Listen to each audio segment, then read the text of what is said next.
اللہ کے علاوہ ہمارا کسی اور کے اوپر کوئی توکل اور بھروسہ نہیں ہے. کیا لا الہ الا اللہ کے تقاضوں کو کرتے ہیں؟ ایک آدمی زندگی بھر برے کام کرتا ہے، زندگی بھر کافر رہتا ہے، زندگی بھر کفر و شرک کرتا ہے، لیکن مرنے سے ایک دن پہلے 2 دن پہلے اللہ اس کو توفیق دے دیتا ہے اور وہ آدمی یہ کلمہ پڑھ لیتا ہے، اشہد ان لا الہ الا اللہ، اور مر گیا. 70 سال تک اس نے کفر کیا، 70 سال تک اس نے شرک کیا، 70 سال تک اس نے گناہ کیے، اور مرنے سے پہلے اللہ نے اس کو توفیق دے دی اور اس نے کلمہ پڑھ لیا اشہد ان لا الہ الا اللہ، اور اس کے بعد وہ مر گیا، جنت کا مستحق ہو گیا. یعنی زندگی بھر گناہ کیے، زندگی بھر کفر و شرک میں رہا، اور یہ کلمہ پڑھ لیا تو جنتی ہو گیا. اگر یہ کلمہ نصیب نہ ہوتا، یہ کلمہ نہ پڑھتا، اس کلمے کی توفیق اس کو نہ ملتی اور بغیر کلمہ پڑھے وہ مر جاتا تو کہاں جاتا؟ جہنم میں. یہ کلمہ پڑھ لیا تو کہاں چلا گیا؟ جنت میں.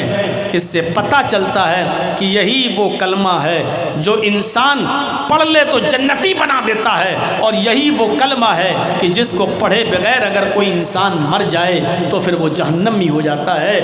80 سال تک گناہ کرنے کے بعد بھی اگر توفیق مل گئی، کلمہ پڑھ لیا اور مر گیا تو جنتی، اور 80 سال تک گناہ کر کے کلمے کی توفیق نہ ہوئی اور بغیر کلمے کے مر گیا تو جہنمی. آپ اندازہ لگائیے. آئیے ایک واقعے کی طرف لے کر چلتا ہوں. صحیح بخاری میں وہ واقعہ موجود ہے. اللہ کے نبی جناب محمد رسول اللہ صلی اللہ علیہ وسلم نے یہودیوں کے قلعے کا، جس کو خیبر کہا جاتا تھا، اس خیبر کا محاصرہ اللہ کے نبی نے کر لیا. چاروں طرف سے اللہ کے رسول نے اور صحابہ کرام نے خیبر کا محاصرہ کر لیا. ایک قلعہ تھا جس میں یہودی رہتے تھے. نبی اکرم نے اور آپ کے صحابہ نے اس خیبر کا محاصرہ کر لیا. اب جو لوگ اندر ہیں وہ اندر رہیں گے، جو باہر ہیں وہ اندر نہیں جا سکیں گے. چاروں طرف سے گھیر لیا. خیبر کا ایک چرواہا جس کا نام اسود تھا، وہ بکریاں چرانے کے لیے گیا ہوا تھا. وہ خیبر کے لوگوں کی، یہودیوں کی بکریوں کو جنگل میں بکریاں چرانے جایا کرتا تھا. صبح جاتا تھا اور شام کو آیا کرتا تھا. وہ اپنے اپنے بکریوں کے مالک سے بکریاں چرانے کی قیمت لیتا تھا، مزدوری لیتا تھا، مزدوری لیا کرتا تھا، اجرت پہ کام کرتا تھا. جب وہ بکریاں چرا کے آیا تو کیا دیکھتا ہے؟ خیبر کا محاصرہ ہو چکا ہے. پتہ لگایا تو پتہ چلا محمد اور اس کے ساتھیوں نے خیبر کا محاصرہ کر لیا ہے. یہ آیا اور صحابہ سے کہنے لگا کہ آپ کے نبی کہاں ہیں؟ محمد رسول اللہ کہاں ہیں؟ مجھے ان سے ملنا ہے، مجھے ان سے ملاقات کرنا ہے. بتایا محمد رسول اللہ وہ ہیں، وہ خیمہ لگا ہوا ہے، پردہ پڑا ہوا ہے، جائیے اس پردے کو ہٹا کر دیکھیے، محمد رسول اللہ صلی اللہ علیہ وسلم تمہیں نظر آئیں گے. اسود نام کا یہ بکریوں کا چرانے والا، یہ یہودی محمد رسول اللہ کے پاس جاتا ہے. اس کے ذہن میں یہ تصور تھا، اس کے ذہن میں یہ خیال تھا کہ محمد رسول اللہ کے پاس تو اچھے خاصے باڈی گارڈ ہوں گے، اتنے بڑے نبی اور صحابہ اتنی عزت کرتے ہیں ان کی، تو ان کے پاس تو بہت بڑے باڈی گارڈ ہوں گے، کئی باڈی گارڈ تلواریں لیے کھڑے ہوں گے اور آسانی سے ملاقات نہیں ہوگی. پہلے اپارٹمنٹ لینا پڑے گا، اس کے بعد میں ملاقات ہوگی. آپ آج ملیں نہ ملیں، کل ملنے کا ٹائم دیں یا پرسوں ملنے کا ٹائم دیں، پتہ نہیں کب ٹائم دیں گے. اس کے ذہن میں یہ تصور تھا کہ پتہ نہیں مجھے ملنے کا ٹائم کب ملے گا. لیکن چلے جب اس نے خیمے کا پردہ ہٹایا تو کیا دیکھتا ہے؟ کہ محمد رسول اللہ صلی اللہ علیہ وسلم عالی شان قالین پر نہیں بیٹھے ہیں، صوفے پر نہیں بیٹھے ہیں، نرم گرم بستر پر نہیں بیٹھے ہیں، بلکہ کچی زمین پر کھجور کے پتوں کی چٹائی بچھی ہوئی ہے، اسی چٹائی پر محمد رسول اللہ تشریف فرما ہے۔ اس نے کہا کیا آپ محمد رسول اللہ ہیں؟ آپ نے سر اٹھایا، فرمایا جی۔ اسود نے کہا میں اسود ہوں، میں یہودی ہوں اور اسی خیبر کا رہنے والا ہوں جس کو آپ نے چاروں طرف سے گھیر لیا ہے، میں آپ سے ملاقات کرنا چاہتا ہوں، کچھ بات کرنا ہے مجھے۔ آپ نے کہا اندر آ جاؤ۔ وہ یہودی اندر چلا گیا، نبی اکرم صلی اللہ علیہ وسلم کے پاس بیٹھ گیا۔ اللہ کے نبی نے کہا بولو کیا کہنا چاہتے ہو؟ اس نے کہا آپ یہ بتائیے کہ آپ کی دعوت کیا ہے، آپ کا پیغام کیا ہے، آپ کی تعلیم کیا ہے، آپ کون سی تعلیم دیتے ہیں، آپ کی دعوت کیا ہے، آپ کا پیغام کیا ہے؟ نبی اکرم صلی اللہ علیہ وسلم نے فرمایا میری تعلیم بس یہی ہے اور بہت چھوٹی سی تعلیم ہے، بہت چھوٹی سی میری دعوت ہے، اور وہ دعوت یہ ہے کہ ایک اللہ کی عبادت کرنے والے بن جاؤ۔ قل لا الہ الا اللہ، صرف ایک اللہ کی عبادت کرو، اس بات کا اقرار کر لو کہ اللہ کے علاوہ کوئی معبود نہیں۔ اسود یہودی تھا لیکن جانتا تھا کہ محمد کیا کہلوانا چاہ رہے ہیں، وہ جانتا تھا کہ لا الہ الا اللہ کہہ دوں گا تو 360 بتوں کو چھوڑنا پڑے گا، وہ جانتا تھا کہ لا الہ الا اللہ کہہ دوں گا تو لات و منات کو، وت سوا یعوق اور نصر کو چھوڑنا پڑے گا، وہ جانتا تھا کہ ہم نے اگر کلمہ یہ لا الہ الا اللہ پڑھ لیا تو ہمیں اپنے اپنے نبیوں کو جو اللہ کا بیٹا مانتے ہیں، حضرت عزیر کو، ہمیں اللہ کے بیٹے ہونے کا انکار کرنا پڑے گا۔ وہ جانتا تھا کہ لا الہ الا اللہ کہہ دیں گے تو ہمیں تمام جھوٹے خداؤں کو چھوڑنا پڑے گا، اور ایک اللہ کی عبادت کا مطلب ایک اللہ سے مانگنا بھی پڑے گا، ایک اللہ کے سامنے سر بھی جھکانا پڑے گا، ایک اللہ کے سامنے سجدہ بھی کرنا پڑے گا، ایک اللہ کو پکارنا بھی پڑے گا، اور ایک اللہ کی عبادت بھی کرنا پڑے گی۔ وہ جانتا تھا اس بات کو، اس لیے اس نے کہا اے محمد ابن عبداللہ اگر آپ کی دعوت کو میں نہ مانوں تو میرا کیا ہوگا؟ آپ نے فرمایا مرو گے تو جہنم میں جاؤ گے۔ اس نے کہا اے محمد ابن عبداللہ اگر آپ کی تعلیم، آپ کی دعوت میں قبول کر لیتا ہوں تو کیا ہوگا؟ فرمایا اگر تم نے میری دعوت قبول کر لی تو تم جنت میں جاؤ گے، یعنی لا الہ الا اللہ پڑھ لو گے تو ان الاسلام یہدم ما کان قبلہ، تو اسلام تمہارے سارے گناہوں کو معاف کر دے گا۔ اسلام لائے سارے گناہ تمہارے مٹ جائیں گے اور معاف ہو جائیں گے۔ اس نے کہا ٹھیک ہے اپنا ہاتھ بڑھائیے۔ اللہ کے نبی نے اپنا ہاتھ بڑھایا، اس نے کہا اشہد ان لا الہ الا اللہ واشہد ان محمدن عبدہ ورسولہ، یہ کلمہ پڑھا اور مسلمان ہو گیا، اسلام لے آیا۔ کلمہ پڑھتے ہی اسلام لایا، مسلمان ہو گیا۔ اب دوسرا سوال دیکھیے، اسلام تو لے آیا، کلمہ تو پڑھ لیا لا الہ الا اللہ، اب اس کا دوسرا سوال اے محمد الرسول اللہ، اے اللہ کے نبی مجھے کوئی کام بتا دیجئے۔ ابھی تک تو میں یہودی تھا اور یہودیوں کی بکریاں چرایا کرتا تھا، یہ بکریاں میرے پاس موجود ہیں، آپ نے خیبر کو گھیر لیا ہے، یہ بکریاں ان کے مالکوں تک میں کیسے پہنچاؤں گا؟ اور اسلام لے آیا، اب کوئی کام تو بتائیے، اب میں کام کیا کروں گا؟ آپ نے کہا تم جہاد کرنے چلے جاؤ۔ جہاد، نماز کا وقت نہیں تھا، جس وقت وہ اسلام لایا اس وقت کسی نماز کا وقت نہیں تھا، اس لیے آپ نے اس سے یہ نہیں کہا کہ نماز پڑھو۔ رمضان کا مہینہ نہیں تھا، اس لیے آپ نے اس سے یہ نہیں کہا کہ رمضان کا روزہ رکھو۔ حج کا مہینہ نہیں تھا، اس لیے آپ نے اس سے یہ بھی نہیں کہا کہ تم حج کرنے جاؤ۔ جب حج کا مہینہ نہیں، روزے کا مہینہ نہیں، تو آپ نے نہ روزے کا حکم دیا نہ حج کا، نماز کا کوئی وقت بھی نہیں، اس لیے آپ نے اس سے یہ بھی نہیں کہا کہ نماز پڑھو۔ آپ نے کہا کہ جہاد میں شامل ہو جاؤ، جاؤ فلاں جگہ۔ اس نے کہا اللہ کے نبی یہ لوگوں کی بکریاں ہیں۔ آپ نے فرمایا ہاں اگر ان بکریوں کو یہاں چھوڑ گئے اور جہاد میں چلے گئے اور شہید ہو گئے تب بھی جنت نہیں ملے گی جب تک ان بکریوں کو ان کے مالکوں کے حوالے نہ کر دو۔ جاؤ پہلے ان بکریوں کو ان کے مالک کے حوالے کر دو۔ دیکھ رہے ہیں امانت میں خیانت نہیں کر سکتے ہو، چاہے کتنا بڑا نیک عمل آپ کر جائیے، لیکن اگر آپ نے کسی کا حق مارا ہے تو آپ کو جنت نہیں ملے گی۔ آپ کسی کے ساتھ بے ایمانی کر رہے ہیں، کسی کی امانت میں خیانت کر رہے ہیں تو آپ کے لیے جہاد جیسا عمل بھی بیکار ہو جائے گا، جہاد جیسا عمل بھی آپ کا قابل قبول نہیں ہے۔ آپ نے کہا جہاد میں بعد میں جانا، پہلے لوگوں کی بکریوں کو ان کے مالکوں کے حوالے کر دو۔ آپ نے کہا جاؤ خیبر کا تھوڑی دیر کے لیے دروازہ کھول دو اور یہ آدمی اسود اس خیبر کے اندر داخل ہو جائے اور لوگوں کی بکریوں کو لوگوں کے حوالے کر دے۔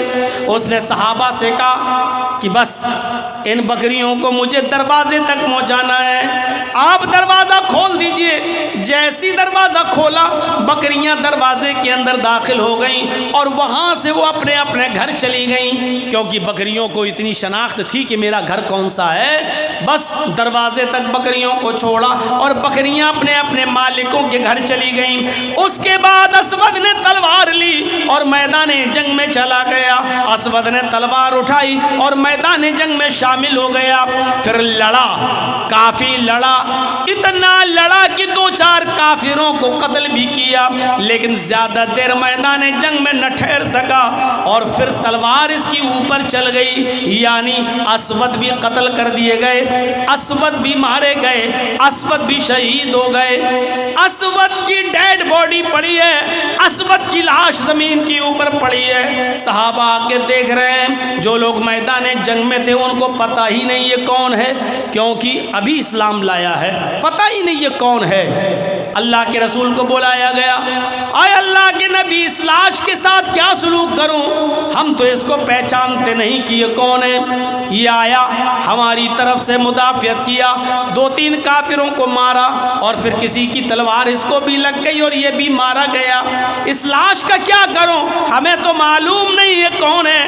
آپ نے فرمایا یہ اسود ہے، خیبر کا یہودی تھا، ابھی تھوڑی دیر پہلے تو اسلام لایا، ابھی تو مسلمان ہوا اور جنگ میں شریک ہو گیا اور قتل کر دیا گیا، شہید ہو گیا۔ یہ پہلا شخص ہے، یہاں غور کیجئے گا، یہ پہلا شخص ہے جس نے ایک بھی نیکی نہیں کی، یہ پہلا شخص ہے جس نے ایک بھی نماز نہیں پڑھی، یہ پہلا شخص ہے جس نے ایک بھی روزہ نہیں رکھا، یہ پہلا شخص ہے جس نے ایک بھی حج نہیں کیا۔ اسلام لایا، کلمہ پڑھا، جہاد میں شامل ہوا اور قتل کر دیا گیا، مارا گیا، شہید ہو گیا۔ اللہ نے اس کو جنت دے دی، یعنی یہ جنت کا مستحق ہو گیا۔ دیکھیے پوری زندگی گناہ کے کام کرتا رہا، یہودی رہا، مشرک رہا، کافر رہا، لیکن کلمہ پڑھتے ہی جہاد میں شامل ہو گیا، شہید ہو گیا اور جنتی۔ ایک بھی نماز نہیں پڑھی لیکن جنتی، ایک بھی روزہ نہیں رکھا لیکن جنتی، ایک بھی حج نہیں کیا لیکن جنتی۔ تو لا الہ الا اللہ کا معنی سمجھ رہے ہیں آپ؟ ایمان کا سب سے افضل اور اعلیٰ درجہ کیا ہے؟ لا الہ الا اللہ کہنا۔ اس نے لا الہ الا اللہ کہہ دیا اور جنت کا مستحق ہو گیا۔ آئیے، ایک 12 سال کا بچہ یہودی کا اللہ کے رسول کی بات سنتا تھا، نبی کی خدمت کرتا تھا، نبی کی سیوا کرتا تھا، اور نبی کی بات سن کر اس کا دل نبی کی باتوں پر آتا تھا، وہ چاہتا تھا کہ ہم اسلام لے آئیں، لیکن اس کا باپ اس کو ڈانٹ کر کہتا تھا بتاؤں ابھی تو محمد کی بات مانے گا، تو محمد کا کلمہ پڑھے گا، تو محمد پر ایمان لائے گا، محمد کے رب پر ایمان لائے گا۔ اپنے باپ کا غصہ دیکھ کر یہ 12 سال کا بچہ ڈر جاتا تھا اور پھر بیچارہ کچھ نہیں کر پاتا تھا۔ آتا تھا، نبی کی بات سنتا تھا، نبی کی خدمت کرتا تھا اور چلا جاتا تھا۔ ایک دن پتہ چلا کہ وہ بیمار ہو گیا۔ اللہ کے نبی نے کہا کئی دن سے وہ آیا نہیں، فرمایا وہ تو بیمار ہے۔ اے اللہ کے نبی وہ تو بیمار ہو گیا ہے، آپ نے فرمایا چلو مجھے اس کے گھر لے کر چلو۔ اللہ کے رسول اس 12 سال کے یہودی بچے کے گھر جاتے ہیں، دروازے کو دستک دیتے ہیں، دروازہ کھولا جاتا ہے، یہودی گھر میں اندر آنے کی اجازت دیتا ہے۔ اللہ کے نبی اس چھوٹے سے 12 سال کے بچے کے پاس جا کر بیٹھ جاتے ہیں، اور اس کی حالت اتنی گمبھیر ہے کہ وہ تقاقا یعنی سانسیں لے رہا ہے، یہ حال ہے اس کا۔ اب مرا کہ تب مرا، ابھی روح نکلی کہ تب نکلی، کنڈیشن اس کی بہت نازک، اور وہ اللہ کے نبی کو دیکھ رہا ہے۔ اللہ کے رسول نے اس کے سر پہ ہاتھ رکھ کر کہا قُلْ يَا غُلَامُ لَا إِلَٰهَ إِلَّا اللَّهُ، اے بچے اپنی زبان سے لا الہ الا اللہ کہہ دو۔ کنڈیشن دیکھ رہے ہیں، بچہ مرنے والا ہے، آخری سانسیں لے رہا ہے، اور اللہ کے نبی ایسی کنڈیشن میں اس سے کیا کہہ رہے ہیں، بیٹا بچے، اے غلام، اے بچے لا الہ الا اللہ پڑھ لے۔ اس لڑکے نے اپنے باپ کی طرف ایسے دیکھا گویا کہ کہہ رہا ہو کہ ابو میرا دل ان کی طرف ہے، ان کی تعلیم کی طرف ہے، میری پوری زندگی میں آپ نے مجھے پرمیشن نہیں دی، آج تو ان کی بات مان لینے دیجئے۔ زبان سے کہہ نہیں پا رہا ہے، لیکن ایسے دیکھ کر اشارہ دیکھ رہا ہے اپنے باپ کو۔ اس کے باپ نے سمجھ لیا کہ میرا بیٹا جب آتا تھا اللہ کے رسول کے پاس سے تو مجھ سے نبی کی تعریف کرتا تھا، محمد رسول اللہ کی باتیں بتاتا تھا، اور اسلام لانے کے لیے آمادہ تھا، لیکن میرے ڈر کی وجہ سے نہیں لاتا تھا۔ تو باپ نے آج اپنے بچے کے چہرے کو دیکھا تو کیا فرمایا، بیٹے کیا فرمایا، یا بنیات ابو القاسم، اے میرے بیٹے تم ابو القاسم کی بات مان لو، اے میرے بیٹے آج تم محمد رسول اللہ کی بات مان لو، یہ جو کہہ رہے ہیں کلمہ پڑھنے کے لیے تم کلمہ پڑھ لو۔ اس بچے نے مسکراتے ہوئے کہا، جب دیکھا کہ باپ نے اجازت دے دی تو وہ بچہ مسکرایا، اور مسکرا کر اس نے کلمہ پڑھا، اشہد ان لا الہ الا اللہ واشہد ان محمدا عبدہ ورسولہ۔ بخاری کے الفاظ، یہاں اس نے کلمہ پڑھا اور کلمہ پڑھتے ہی اس بچے کا انتقال ہو گیا، کلمہ پڑھتے ہی اس بچے کی روح قبض عنصری سے پرواز کر گئی، کلمہ پڑھا اور کلمہ پڑھتے ہی اس بچے کی روح قبض عنصری سے پرواز کر گئی۔ اللہ کے نبی صلی اللہ علیہ وسلم نے جب دیکھا کہ اس کی سانسیں کام نہیں کر رہی ہیں، اکھڑ گئی ہیں، دل کام نہیں کر رہا، دھڑکنیں بند ہو گئی ہیں، سمجھ گئے کہ یہ بچہ انتقال کر گیا، سب کو یقین آ گیا بچہ مر گیا۔ اللہ کے نبی اپنے جہاں بیٹھے تھے اس کے سرہانے کے پاس وہاں سے اٹھتے ہیں اور کھڑے ہو کر یہ جملے ادا کرتے ہیں، الحمدللہ الذی انقذہ عن النار، تمام تعریفیں اس اللہ کے لیے جس نے اس بچے کو جہنم کی آگ میں جلنے سے بچا لیا، تمام تعریفیں اس اللہ کے لیے جس نے اس بچے کو جہنم میں جلنے سے بچا لیا۔ کلمہ پڑھا اور جنت کا مستحق ہو گیا۔ اس بچے نے کلمہ پڑھتے کتنی نیکی کی، کلمہ پڑھا اور انتقال۔ اگر کلمہ نہ پڑھتا تو کہاں جاتا، کلمہ پڑھا تو کیا، نبی اکرم کہہ رہے ہیں کہ اللہ نے اس کو جہنم سے بچا لیا، اور جو جہنم سے بچ گیا اس کا مطلب وہ جنت کا مستحق ہو گیا، یعنی وہ جنتی بن گیا۔ تو یہ ہے لا الہ الا اللہ۔ لا الہ الا اللہ کے تعلق سے ایک چیز اور بتاؤں گا اور اس کے بعد دوسری چیز پر آ رہا ہوں میں۔ میرے بھائیوں، یہ تو تھے پڑھنے والے، اسود نے کلمہ پڑھا لا الہ الا اللہ، جنگ میں گیا شہید ہو گیا جنتی، ایک بھی نماز نہیں پڑھی، ایک بھی روزہ نہیں رکھا جنتی۔ اس بچے نے کلمہ پڑھا اور مر گیا جنتی، ایک بھی نماز نہیں پڑھی، ایک بھی روزہ نہیں رکھا۔ یہ ہے کلمہ طیبہ، یہ ہے کلمہ لا الہ الا اللہ۔ اور آئیے اس کے برعکس میں آپ کو ایک اور منظر دکھاؤں، جنہوں نے کلمہ نہیں پڑھا ان کا انجام کیا ہوا۔ چچا، نبی اکرم کے چچا ابو طالب، یہ بھی نہیں کہ ان کو موقع نہیں ملا تھا، موقع بھی ملا تھا، پوری زندگی نبی کی خدمت بھی کرتے رہے، اور خدمت بھی ایسی ویسی نہیں۔ اللہ کے نبی جب پیدا ہوئے تو ماں نہیں، 6 سال کے ہوئے ان کی ماں جب ان کو ان کے باپ کی قبر دکھلا رہی تھی اپنے شوہر کی، تو شوہر کی جدائی میں خود ان کی روح نکل گئی اور اٹیک پڑا اور ماں آمینہ کا انتقال ہو گیا۔ 6 سال کی عمر میں محمد رسول اللہ نے اپنے باپ ہی کی قبر کے پاس اپنی ماں کو بھی دیکھ لیا کہ انتقال کر گئی، ماں بھی مجھے چھوڑ کے چلی گئی۔ دادا نے پالا عبد المطلب نے، اور 8 سال کے ہوئے محمد رسول اللہ تو دادا بھی چھوڑ کے چلے گئے۔ اب 8 سال سے لے کر 25 سال تک، جب تک کہ محمد رسول اللہ کی شادی نہیں ہو گئی حضرت خدیجہ سے، تب تک محمد رسول اللہ کو ابو طالب کھلاتے رہے، پلاتے رہے، پالتے رہے، پوستے رہے، بڑا کرتے رہے، جوان کرتے گئے، یہاں تک کہ خدیجہ سے نکاح ہو گیا۔ اس کے بعد بھی اپنے پاس رکھے رہے، یہاں تک کہ آپ کی عمر 40 سال ہو گئی اور نبی بن گئے۔ اور نبوت کے بعد جب کھلم کھلا دعوت و تبلیغ کا حکم دیا گیا تو آپ نے کھلم کھلا دعوت و تبلیغ کا پرچم لہرایا۔ کافروں نے مارا، ستایا، تو ابو طالب محمد رسول اللہ کو بچاتے رہے۔ اللہ کے نبی لوگوں کو ایک اللہ کی دعوت دیتے رہے، اور جو پریشانیاں آتی تھی ابو طالب اس پر بچاتے رہے۔ اور ایک دن آیا کہ کافروں نے یہاں تک کہہ دیا کہ ابو طالب اب پانی حد سے آگے چڑھ گیا، اے ابو طالب اب پانی بہت زیادہ سر چڑھ گیا ہے، اب ابو بھتیجے کو میرے حوالے کرو، اس نے ہمارا جینا دو بھر کر دیا ہے، اس نے ہمارا رہنا دو بھر کر دیا ہے، اس نے ہمارے معبودوں کو برا بھلا کہہ کر ہماری زندگی تنگ کر دی ہے، اب ہم آپ کے بھتیجے کو نہیں چھوڑیں گے، اس بھتیجے کو ہمارے حوالے کرو۔ ابو طالب نے کہا واہ، اپنا بھتیجا ہم تمہیں دے دیں اور تم اس کو سزا دو؟ میں نے بڑی پیار سے محبت سے پالا پوسا بڑا کیا۔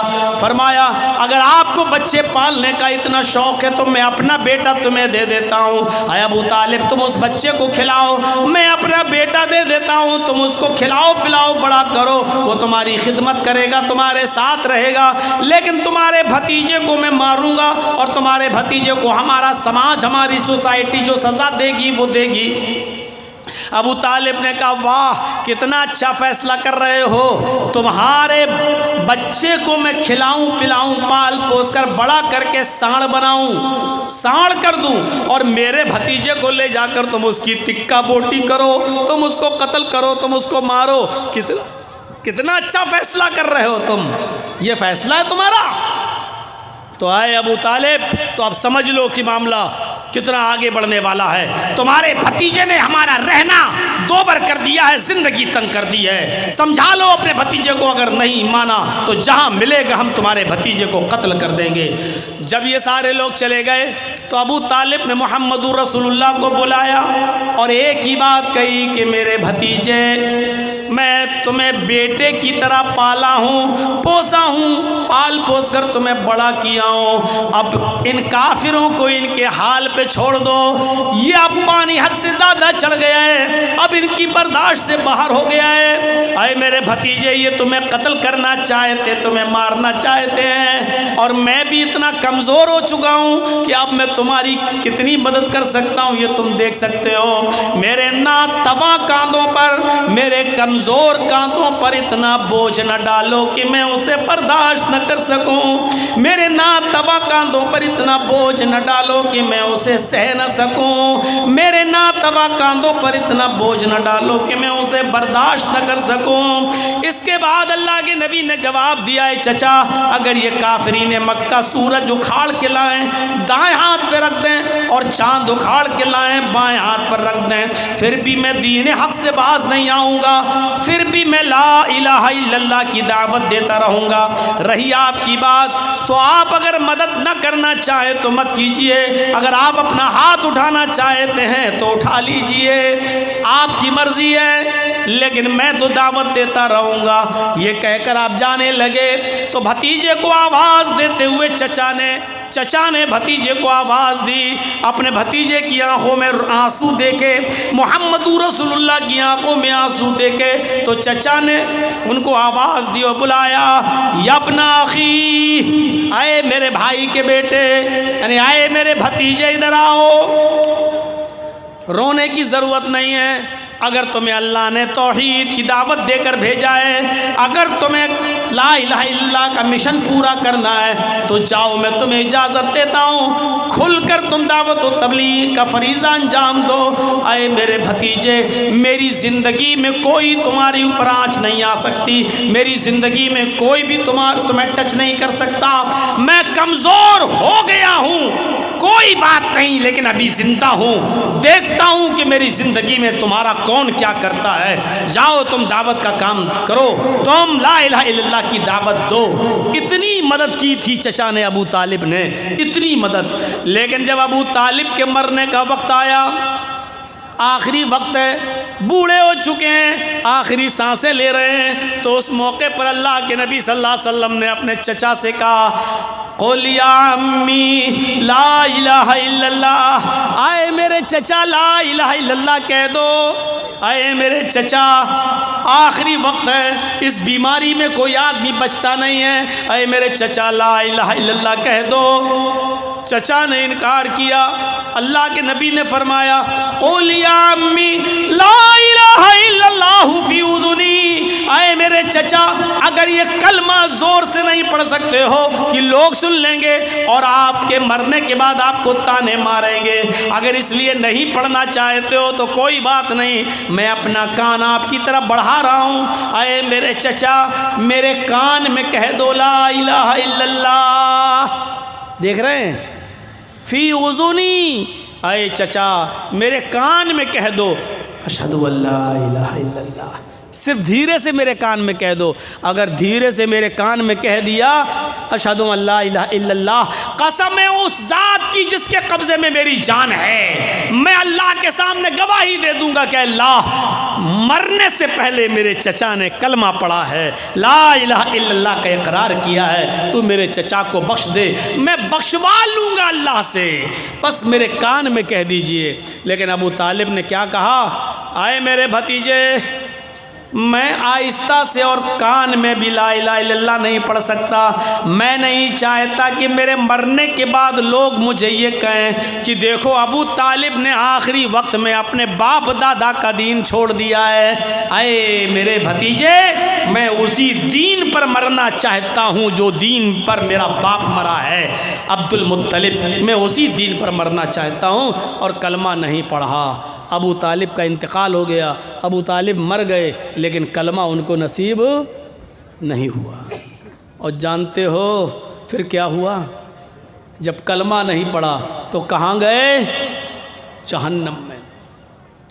ہمدردی اور محبت کے ناطے نبی اکرم نے اللہ کو پکار کر کہا کہ اللہ میرے چچا کو بخش دے، اللہ میرے چچا نے میری بہت خدمت کی ہے، اللہ میرے چچا نے میرا قدم قدم پر ساتھ کیا، لیکن عرش والے نے وحی بھیج کر نبی اکرم کو متنبہ کر دیا، کیئرفل کر دیا، اے محمد آئندہ اپنے چچا کے بارے میں دعائے مغفرت مت کرنا، تمہارا چچا ابو طالب حالت کفر میں مرا ہے اور کافروں کو میں جنت نہیں دیتا ہوں، تمہارا چچا ہمیشہ ہمیشہ کے لیے جہنم میں رہے گا ابو طالب، اس کو جنت کی خوشبو بھی نہیں ملے گی۔ ہاں تمہاری مدد کیا، تمہاری ہیلپ کیا، تمہیں دشمنوں سے بچاتا رہا، اس کے بدلے میں ہم اتنا ضرور کر دیں گے کہ تمہارے چچا کو سب سے ہلکا عذاب دیں گے، جہنم میں جہنمیوں کو جو عذاب دیں گے ان میں سب سے ہلکا عذاب ہم تمہارے چچا کو دیں گے، لائٹلی عذاب تمہارے چچا کو دیں گے، لیکن تمہارے چچا کو ہم جنت نہیں دیں گے، جہنم سے نہیں نکالیں گے، جہنم میں پڑا رہے گا، عذاب ہلکا دیں گے لیکن جہنم سے نہیں نکالیں گے، ہمیشہ جہنم میں رہے گا تمہارا چچا۔ اللہ تعالیٰ نے جو عذاب دیا ہے ابو طالب کو، جانتے ہو جہنم میں سب سے ہلکا عذاب، آگ کی 2 چنگاری دونوں پیروں کے نیچے رکھ دی، ایک اس پیر کے نیچے ایک اس پیر کے نیچے۔ اور چنگاری کیا ہوتی ہے؟ چولہا جلاتے ہو نا آپ،